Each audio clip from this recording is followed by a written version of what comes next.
Once again, no UFC this weekend for mixed martial arts, and really no major organization holding events this weekend. But last weekend, pretty busy in the world of combat sports, as both Glory and Bellator held events on Friday evening.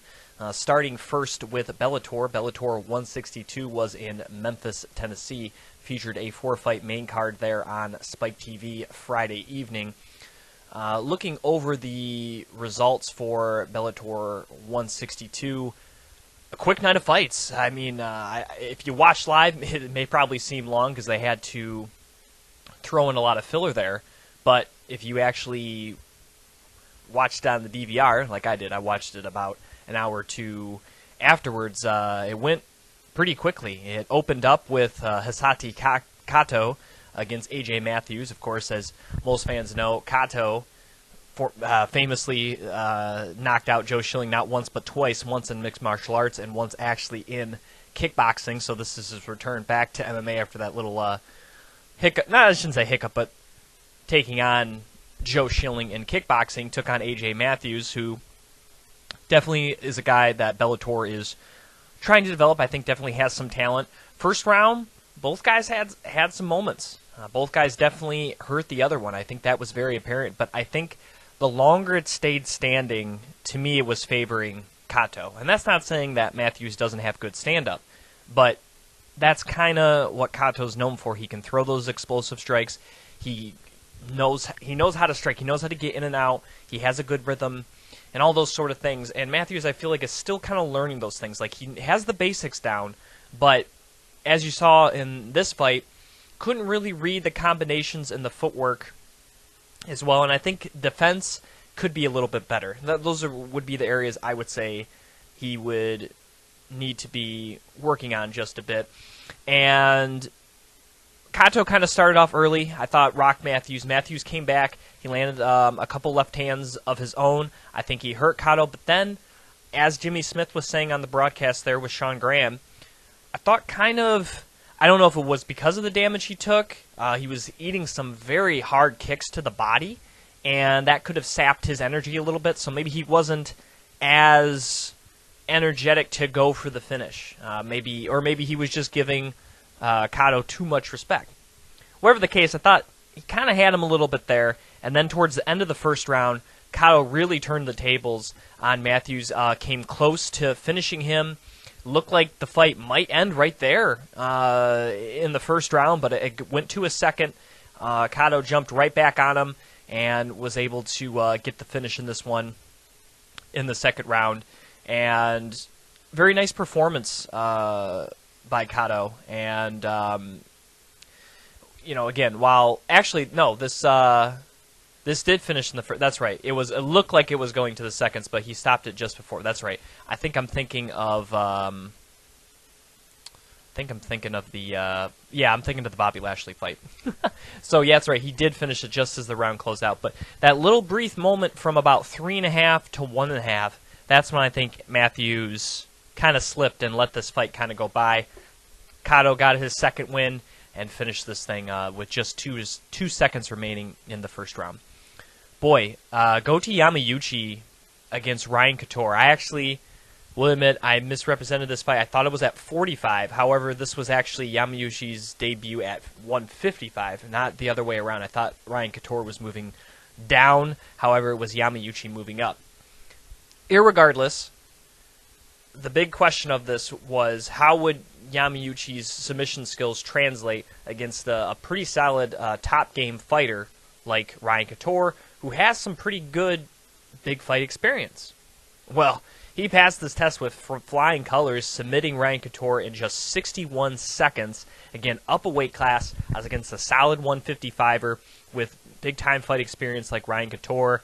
Did not phase Yamauchi one bit. And while I thought he was definitely a good size 45, maybe a little bit of an undersized 55. Not saying he's super small, but a bit undersized. However, that extra 10 pounds you don't have to cut really helps. In the grappling game, that's the grueling part of MMA. That's the stuff that can really sap your strength. And Yamauchi is an absolute master at it. Probably, in Bellator, their best submission guy. I think, well, Masi and Held was pretty close. He's actually now with the UFC, but I think before Held left, you could maybe make a case it was Held or Yamauchi. But now with Held gone, I think Yamauchi's probably the best submission expert, I should say, in any division they have. This guy is a 2-time World Jiu-Jitsu champion over there. I believe it's the ADCC tournaments, and he proved it right there on Friday night. And I think at 155, he's going to be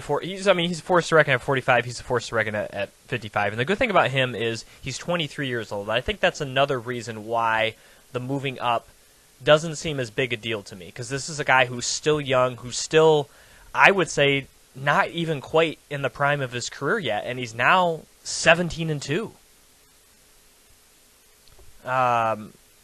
I'm sorry, 20-3 rather. 20-3. I read the wrong record. He's actually 20-3 and now 6-2 under Bellator. So at 23 years old, not necessarily that you're still growing, but as a professional athlete, you're adding muscle, you're working out and doing stuff like that, and I could see why the 45 was getting tough for him to do. So I think moving to 155 is a good move, and obviously 45 was already a great division for Bellator. 155 is just as dangerous, so he's still moving into dangerous waters, but being a guy the caliber of Ryan Couture is a big deal. This shoots him up another stacked division for Bellator, and obviously there's a lot of big names at 155, obviously none bigger than Ben Henderson taking on Michael Chandler.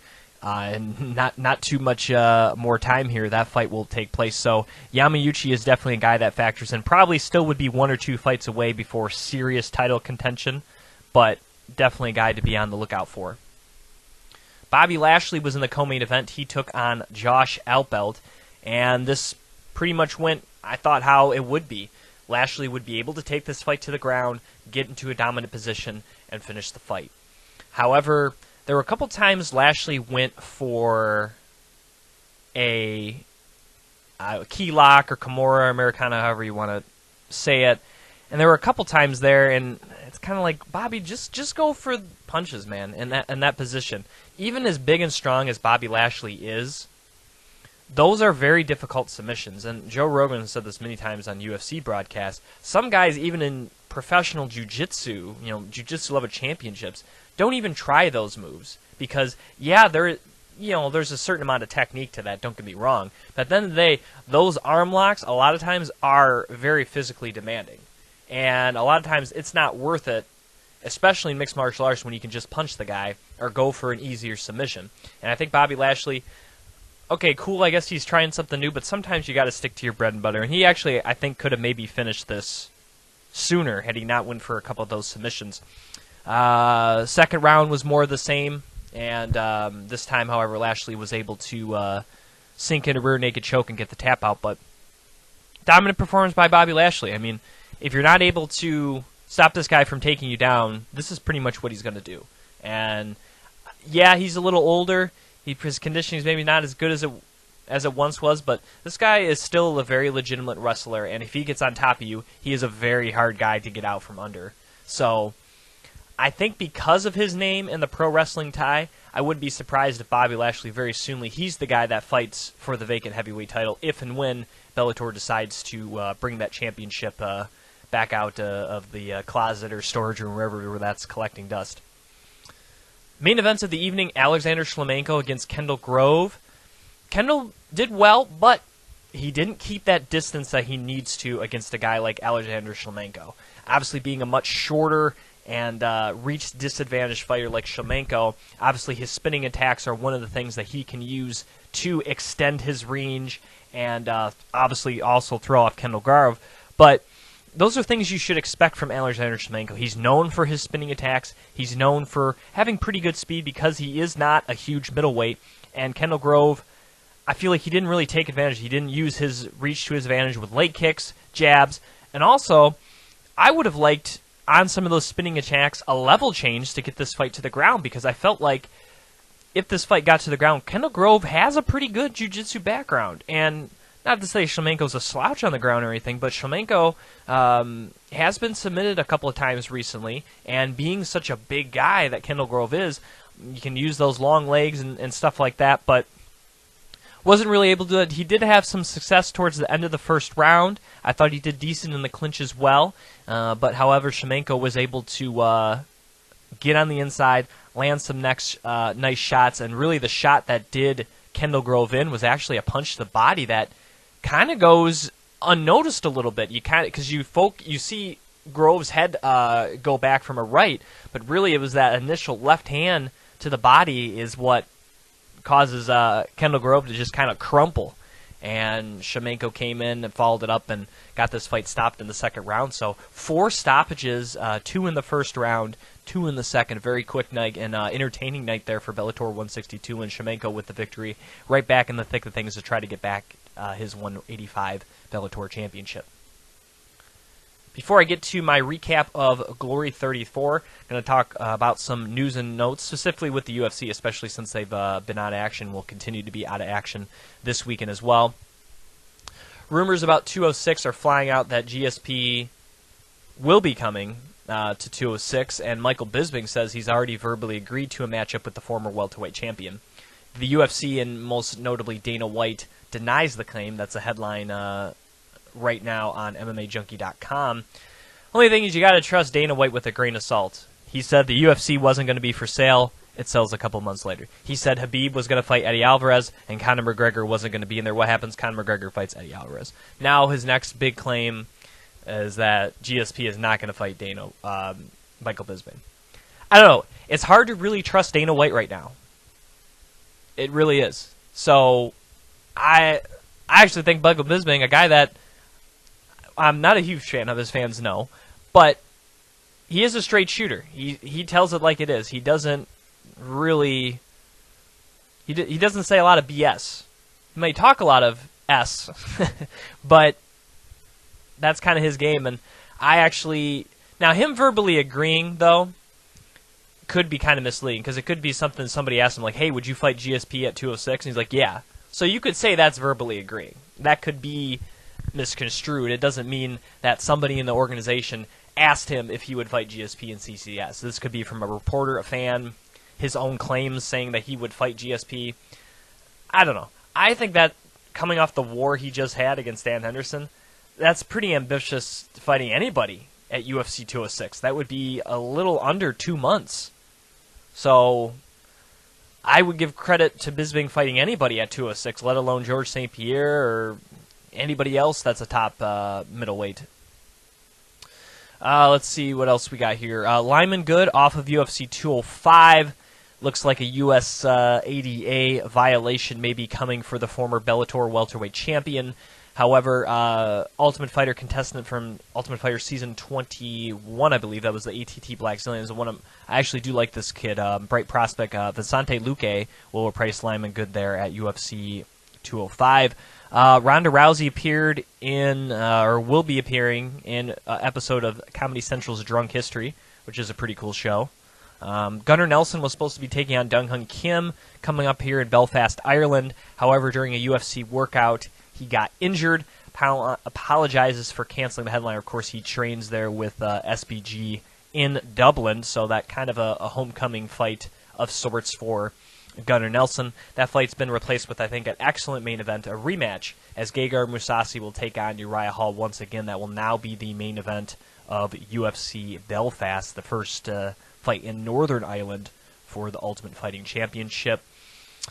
Let's see, and it's official after kind of some weeks of speculation, and of course, I did a little bit of reporting on this. I said this all the way back at UFC 203 when I actually met Cody Garbrandt at one of the events that they had prior to UFC 203. Of course, him being a native there of Ohio was in attendance for the action there at UFC 203 and helped promoting it with various events around the Metro Cleveland area.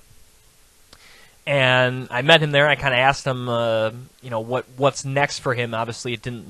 The plan was probably to take on somebody, a top caliber fighter here at UFC 203. Obviously, that didn't work out. He ended up taking the fight at 202. But I asked him, what's next for you? Does it suck that you didn't fight Cody Garbrandt didn't fight somebody like Brian Caraway? You didn't fight here in Cleveland, and he told me I'll be fighting for the title next. And he said it very matter-of-factly. So all the other rumors about Jose Aldo, Dillashaw or anybody else, to me, didn't seem like that was going to happen. I was pretty confident Garbrandt was telling me the truth. It didn't seem like, well, I might be fighting for the title next. It wasn't anything like that. It was, no, it's all good. I'm fighting for the title next. He was telling it as it was, and I don't think anything had been signed yet. I think that's just what he was been told, like, yeah, you're probably going to fight for the title next. We're going to work out the logistics. And here it is as the co-main event of UFC 207. Of course, the main event being Ronda Rousey against Amanda Nunes for the Women's Bantamweight Championship. So the New Year's Eve card gets a nice, it didn't really need a boost probably because of Ronda, but gets a very nice boost and a very excellent fight between Cruz and Garbrandt. You got kind of the young up-and-comer there, and Cody Garbrandt, and gets kind of the old standard, and a guy who seemingly has returned to the top of the game after years away, only fighting one time in about 4 years. Cruz seems to be just about at that same level prior to his injury problems, so should be a very excellent fight, and I'm excited. I'm glad to see Cody Garbrandt get the shot, because unlike a guy like Brian Caraway, Cody Garbrandt's going out there and fighting, and I think that's one of the reasons why he's getting this opportunity. And obviously, it sets up pretty well whoever comes out of that with a fight against T.J. Dillashaw. You got the old, alpha male angle between Dillashaw and Garbrandt. That sells. Of course, you have a rematch between Dillashaw and Cruz. I feel like that sells. So either way you look at it, you got a good guy waiting in T.J. Dillashaw. Now, of course, he may take on someone in the meantime if he doesn't want to wait. John Lineker, I think, would be the most likely option to me. Brian Caraway probably a close second. But those two guys against T.J. Dillashaw, that solidifies the number one contender. If one of those guys beats T.J. Dillashaw, you can't argue them getting a shot at the title. So the UFC definitely has some contenders lined up for this division. And those who say Garbrandt maybe doesn't deserve it, I think he's an exciting guy. Of course, there's already the angle there with Cruz and alpha male and whatnot. So to me, you kind of have it built in. Cody's a young, exciting, hungry guy. And I think giving him the shot now is not that big a deal, because even if he loses, some of the bantamweight contenders, not to say they're old, a lot of them have gotten their shot over the last couple of years, have faltered, whether it be against Dominic Cruz or Renan Barão. So Cody losing early is not the big deal. The kid's only 23 years old. I believe Cruz is 30, 31. So realistically, to me, Cruz probably has another good 4 or 5 years left of fighting. That, if you look 4 or 5 years, that puts Cody Garbrandt at 27. So there's a good chance in those 4 years, Cody would either fight for the title again or already be champion at that point in time. So this is a good building experience for Cody, win or lose. And kind of going back to when I interviewed Chai Lewis Perry, he's talking about kickboxing, but the same applies. Cody Garbrandt feels as ready. It doesn't matter whether or not anyone else thinks he's ready. The UFC thinks he's ready as well. So why not have the opportunity now? If it doesn't go well, he seems like a guy that would be very motivated by a loss, especially to someone who's beaten his friend and mentor there, Uriah Faber, twice, too. So he already, I'm sure, has a lot of motivation, but losing to Dominic Cruz, and obviously what Cruz has done to a lot of the fellas that have fought at Team Alpha Male, huge motivation even if he loses. So I think that's an excellent fight, and glad to see it finally be official. Also, speaking of Team Alpha Male and Uriah Faber, he has come out and said that his fight at UFC on Fox 22 in Sacramento later this year will be his last fight, as he will be taking on another guy that's been around the game in WEC as well, in Brad Pickett. And obviously, you can make a case that maybe it should be Brad Pickett's last fight, especially if he loses. So I think it's been a long time coming. I actually think Faber probably should have retired after the Cruz fight. However, he did take the fight against Jim Rivera. I don't know if it was a thing where he wanted to end out his contract. Maybe he had 2 fights left, and he was like, well, I'll just fight out the end of his contract. Or maybe after the Rivera fight, he realized, like, you know what? I don't got it anymore. I'm good, but I'm not where I once was. And if I can't fight at the level I want to, it should be time to give it up. And I think Faber, after that Rivera fight, is realizing that. And what a great way to go out in your hometown in Sacramento in front of friends and family. And, of course, many longtime fans as well. Let's get to Glory 34, which, again, was this past Friday evening, as well as Bellator 162.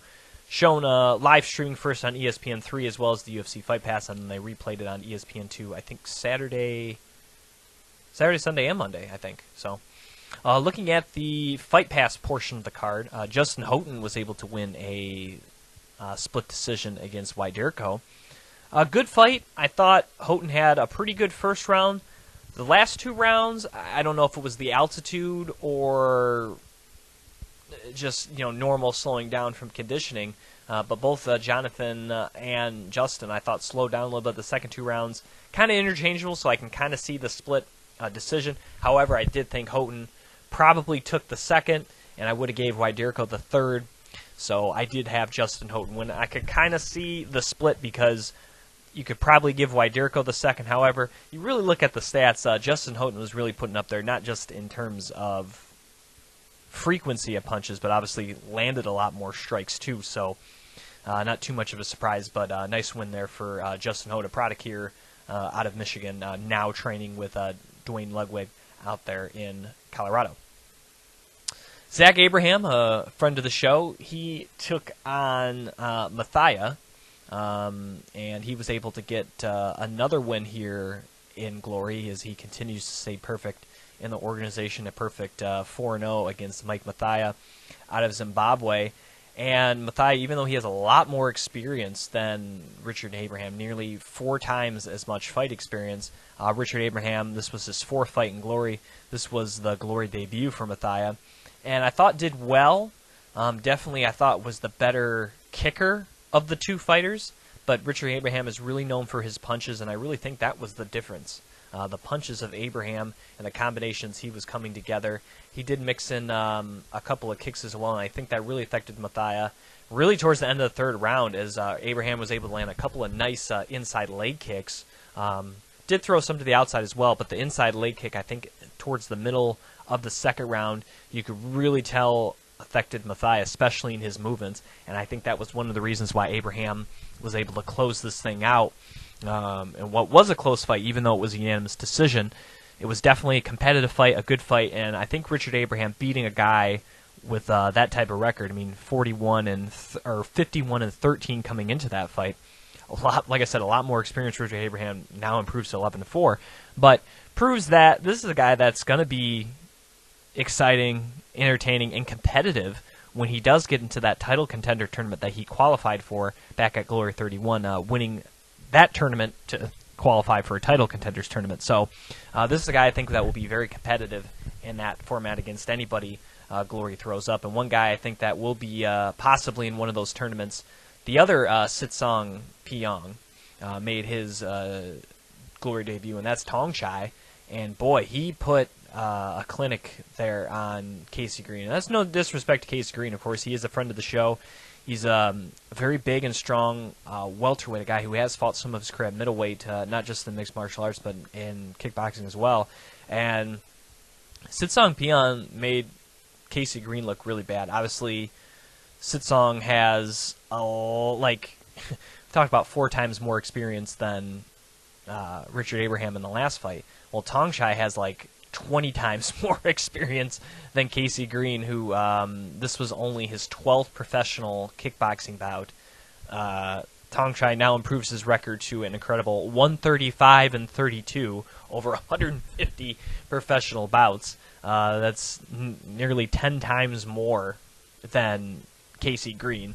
So this was a guy that, despite being from Thailand, obviously most guys in Thailand are usually not this big. Being 5'10", they said that it was tough for him to get fights in Thailand a lot of times because he was so much bigger than guys. But obviously he probably moved around, maybe had to do some catchweight bouts. But yeah, he looked really good and just did a good job of moving out of the punches, knew how to counter, knew how to get out of the way, knew how to handle another big guy, had a little edge to him. Which I did kind of like, a little bad boy in him. I thought that was sometimes you don't expect from a lot of the Asian fighters.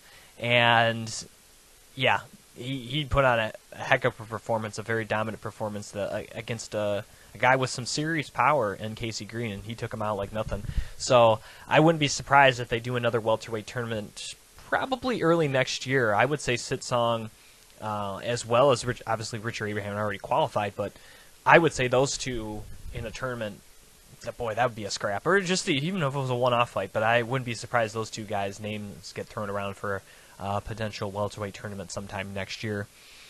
Next fight there, Sal Cavalli against Brian Dowes, or Dowes. Dowes? No, they were saying Dowes.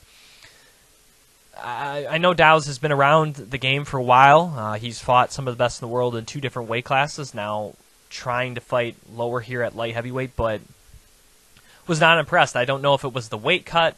Obviously, fighting at altitude in Denver is never easy, but he just didn't really show me much in this fight. And this wasn't by any means the most dominant performance I've seen Sal Cavalli have in Glory, but he actually tried to fight. He actually tried to go for a finish. He was actually throwing combinations. He was the one actually trying to make this for the fight. And I think Doaz, after the first round, I think was just tired. The altitude, the weight cut, possibly the kicks of Cavalli, but it didn't seem like he was really interested in fighting that night. He would maybe attempt 1 or 2 punches or kicks, come in and clinch Sal. Sal was doing a good job with the kicks as usual. That's kind of his bread and butter, the low kicks, and he was definitely throwing a lot of those. But the thing that got me is that they were really stressing, I felt the whole night, especially in the fight pass portion, about holding, and if you're going to clinch, to do action. They were really trying to crack down on fighters doing that, and they gave a serious warning, I think, twice in this match to both guys. I think actually one was kind of to both, the other one was to Brian, but Brian probably should have gotten pointed away for holding. I think that was fair. Obviously, he wasn't doing himself any favors with that. Obviously, he lost the fight because he really wasn't trying to fight, but for Sal, yeah, you beat a solid dude, and you're really right back in the thick of things. I mean, it didn't really you didn't gain much ground, but you didn't lose ground, I guess, which is the good case. And wouldn't be surprised if Sal fights the winner of Mukasa and Vahitov to unify the light heavyweight championship, which will be next month. So he's right in the thick of things there, and he at least tried. So you got to at least give Sal credit for that. Main event of the Super Fight Series on the Fight Pass. Former lightweight champion Robin van Roosmalen moving down to take on Gabriel Varga, once again trying his first title defense at 145. And much like his last title defense, it did not go well. But unlike that weird first fight against Adamchuk, he pretty much got dominated by Robin. I thought it was a very close first round. I think you can make the case Gabriel Varga won it. I could see why you'd give it to Robin.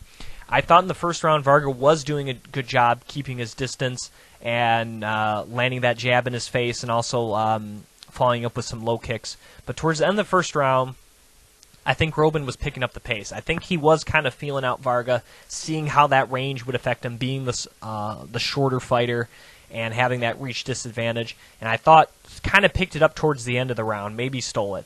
However, a huge mistake by Varga's corner, and I think this was a huge turning point of the match. They forget to put his mouthpiece back in between the first and second round. So Varga comes out at the start of the round with no mouthpiece, which, yeah, it's his corner's fault for not putting it back in, but as a fighter, you're constantly wearing that thing.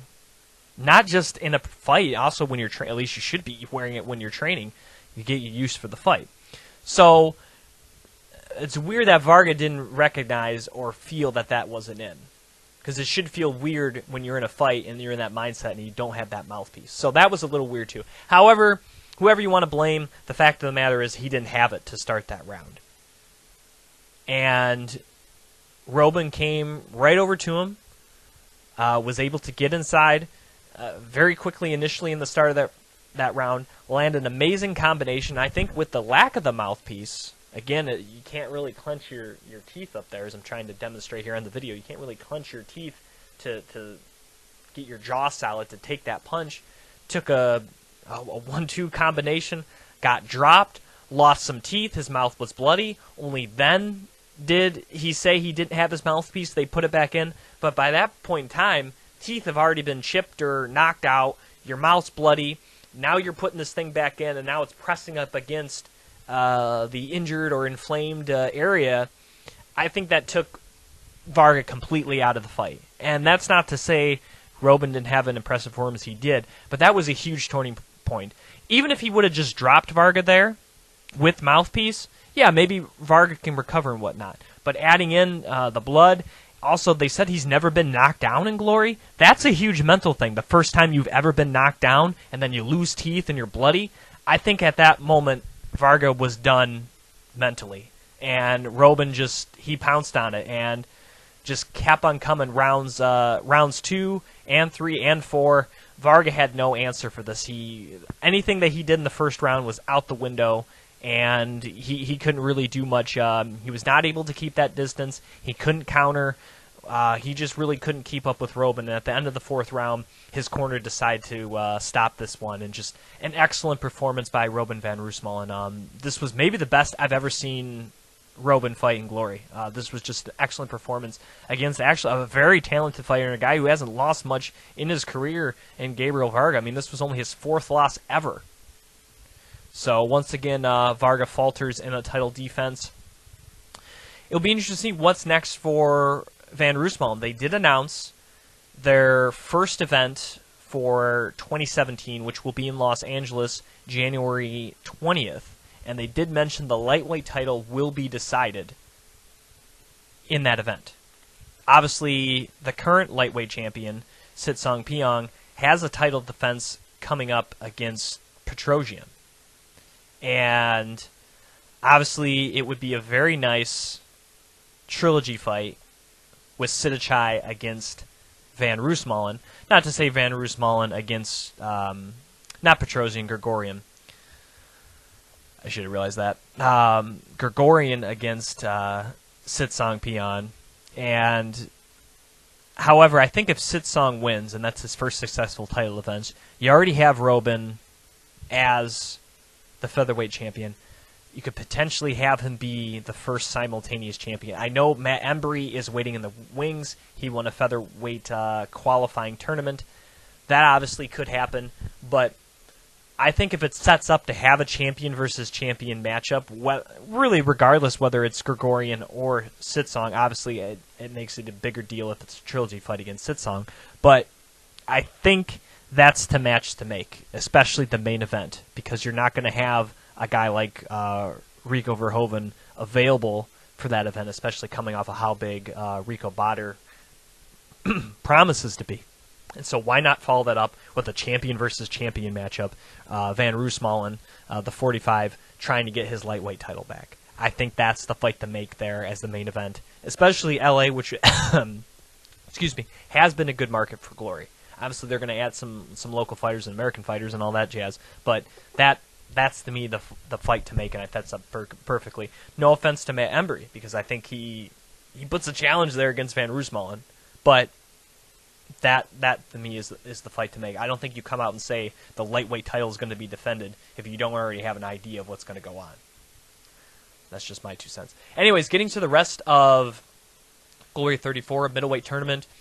Pretty exciting tournament overall, especially the first fight between Belgari and Machado. I actually thought Machado won this one. I thought he was the more aggressive fighter and definitely was, I thought, landed the more effective damage, especially when you saw the ribs of Belgari. That body kick that he was throwing, that rear body kick, was really giving Belgari trouble, and I thought he was pressing forward. I think Belgari definitely won a round in this fight, probably the second round, but the judges went the other way there, and Belgari, I think, was definitely being more effective with the punches. I don't know, a close fight, grueling fight. Definitely both guys gave an A-plus effort, but Belgari advanced. Second round, Idisana against Rob Thomas. Thomas just couldn't really get on the inside, in my opinion. Obviously, he's not an overly big middleweight, a guy that maybe should try fighting at welterweight, to be honest. And the much taller and bigger and more experienced fighter in Israel Adonis Adesanya just dominated him. I mean, he landed a lot of big-time strikes. You didn't see a whole lot of output. Obviously, it is a tournament format again at altitude. I keep on saying that. But I think that was one of the reasons why you maybe didn't see a lot of combinations. You know, he was looking for openings to land powerful combinations with punches and kicks, and that's what he's able to do. He landed several nice head kicks, obviously a head kick dropped Thomas. He had another right hand that dropped Thomas too, so he picked his spots effectively and was able to, in my opinion, kind of cruise into the final round, even though his fight went 3 rounds as well. It was a lot easier 3 rounds for him than the 3 rounds Belgari had to go against Machado. And looking at the finals, Belgari rebounded nicely. I mean, for a guy that I thought a pretty grueling 3 rounds just about 45 minutes ago, definitely went toe-to-toe with Israel, and I think Israel was just a little fresher. I think you could see Belgari kind of fading a little bit. Obviously, he took some damage. However, I will say Israel could have had a little better game plan, could have made it a little easier on himself. If he saw those rear leg kicks that Machado was throwing, or at least some hooks to that side of the body that was already bruised, I think he maybe possibly could have finished this thing, but he really didn't attack the body much. There was a couple of shots that you saw hit there, but not enough accumulation to really hurt Belgari in that area, to I guess, hurt him in that category. And even though he is 6'5", 6'3", being Israel, that height advantage that he normally has kind of negated a little bit. And I think because Israel throws a lot of things, he throws some flashy things. He doesn't throw things too conventional. I think was a little hard again after fighting those first 9 minutes. And while Belgari, again, I thought he got around in this fight, I definitely agree with the judges that gave it to Israel. And I think he's going to be a tough test for Jason Wilness moving forward. This is kind of a long, kind of awkward guy, and Jason Wilness is a lot more traditional Dutch kickboxer. And I think a guy like Israel could give someone a little more traditional in his game, like Jason Wilness, some problems. And obviously, I think he'd be a tremendous fight, title or not, against Simon Marcus, because of his Simon's kind of flashy as well. So I think that'd be a tremendous fight at some point in time. Speaking of Simon Marcus, co-main event, very unfortunate here for Dustin Jacoby against Simon Marcus. This just went the 1 round or in between rounds, and I thought Dustin was doing a very good job. I thought he was doing a good job closing the distance, not allowing the speed advantage of Marcus to really affect him. I thought was blocking pretty well, landing some nice combinations. Thought he tagged Marcus a couple times. Not serious, Marcus didn't look in any trouble, but I thought Justin Jacoby was doing a really good job adjusting from his first fight several months ago to this second fight against Simon Marcus. But one of those blocking the hard kicks there of Simon Marcus actually broke Dustin Jacoby's forearm. He was feeling it going into the corner. They told the doctors and stuff, and they kind of looked at it, and he broke his arm. And while that's not discrediting Simon Marcus, that's just the power he has. He can do that. And, not trying to take away from Simon Marcus again, who did the glorious salad, stepping up on short notice to take on Dustin Jacoby in his hometown, at elevation, all that stuff. All the ups in the world to Simon Marcus, but very unfortunate for Dustin Jacoby, not just because it was a loss, but because he was doing well in this fight. And this leads me to believe that Dustin Jacoby will still be a threat when he returns from this injury in the middleweight division, and I think can give Jason Wilness and obviously Simon Marcus a run for their money. I think he learned a lot from that fight, and while this sucks, if he can stay through and come back through this setback, injury-wise, healthy, maybe takes a one-off fight against maybe someone a little lower ranked, he's right back in the thick of things. And but I think he has to hold his head high, because that was an excellent opening 3 minutes against one of the best pound-for-pound in the world in Simon Marcus. Main event of the evening, Nikki Holtzkin against Myrtle Groenhart, a rematch of the two had last fall.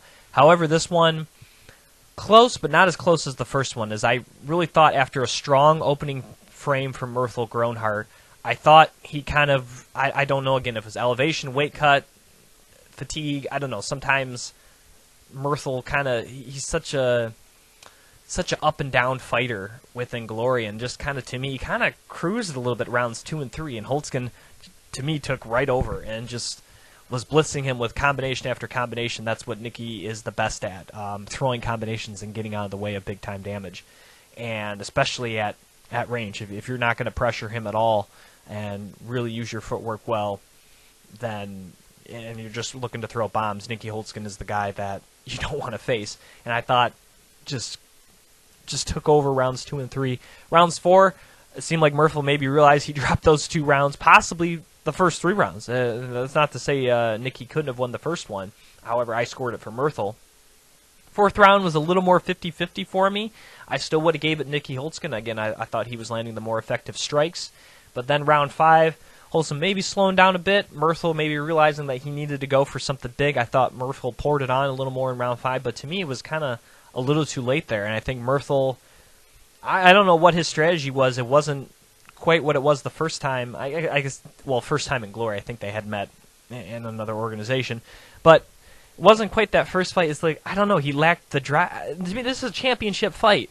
If you're not motivated to fight for the world championship, I'm not sure what gets you to motivate to fight or do any professional athletic event. And I just thought Murthel just kind of really faltered after that first round. And I don't know if that's a mental thing. I don't know if it was a physical thing. But Nicky Holtzkin, a very mentally strong individual to me, I thought just took over, did what he did best, and gets out of there with another victory. Has never lost in Glory. Now 12-0, still the champion. Gets his 90th professional win.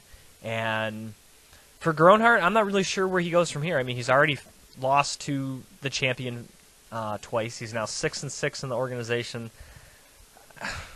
I don't think he moves back down to 155, but I don't know. I think he's really got to take a look at himself and think if he still wants to fight, because I don't know. It just didn't seem like a guy that really wanted to fight that evening. That's not the Murthel who fought even in the last tournament, and that's not even the Murthel who fought Nicky Holtzkin back at Glory 26. That was more like a little better Murthel than the one we saw against Cedric Doumbé at Glory 28 earlier this year. So I don't know. I think he's got to maybe take some time away and really look at if this is what he still wants to do. I'm not saying he should retire, because I think physically he's still there, but mentally, I don't know. He just is so erratic. I think that's something he actually has to look at. For Nicky Holtzkin, he just does what he does best. Plain and simple. I'm not sure if anyone is right for the challenge. He's had some close fights, but for the majority of the time he's been able to beat people and beat them pretty handily. So I think another tournament is in order. I don't think anyone right now deserves a shot at Nicky Holtzkin off of any performances. I'd like to see some combination. I mentioned Tong Chai, obviously Richard Abraham. Probably would say somebody like a Cedric Doumbé, and I don't know.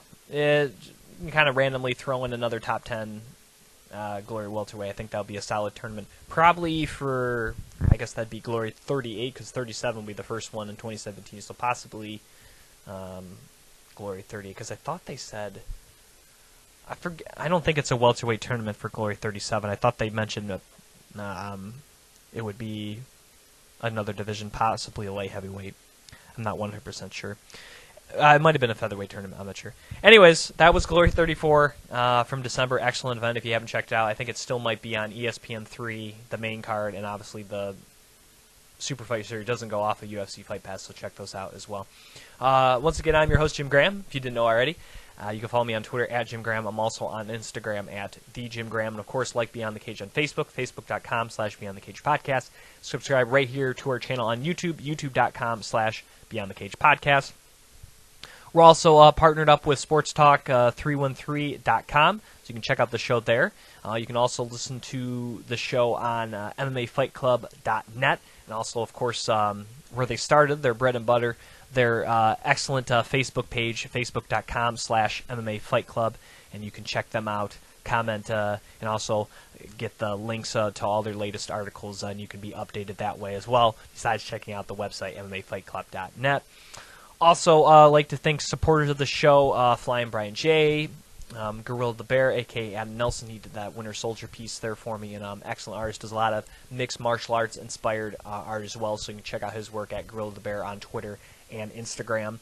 Also, Izzy Garcia is a big supporter of the show. I like to thank him as well, retweeting stuff. MMA Fight Fans, a couple of other ones that Legends of the Cage, of course, Legends of the Cage, good friends there with Brian Moore, Sean Jackson, Gary Goodridge, supporting Beyond the Cage as well. The MMA community, a big supporter of Beyond the Cage as well. Some of the best forums online to talk mixed martial arts with your fellow fans, and also they've been doing a lot of cool live streaming Q&A sessions with professional fighters. I think they recently actually did one with Shane Carwin, who's obviously looking to make a return, and rumors are that he's going to be fighting Fedor Emelianenko, possibly in Rizin. So that would be awesome if that takes place. So looking forward to seeing a return to Shane Carwin, one of my favorite fighters back in his time in the UFC. Also, you can listen to the show on iTunes, SoundCloud, Google Play, and, of course, right here on YouTube. So, once again, thank you for listening. I am Jim Graham to another edition here of Beyond the Cage.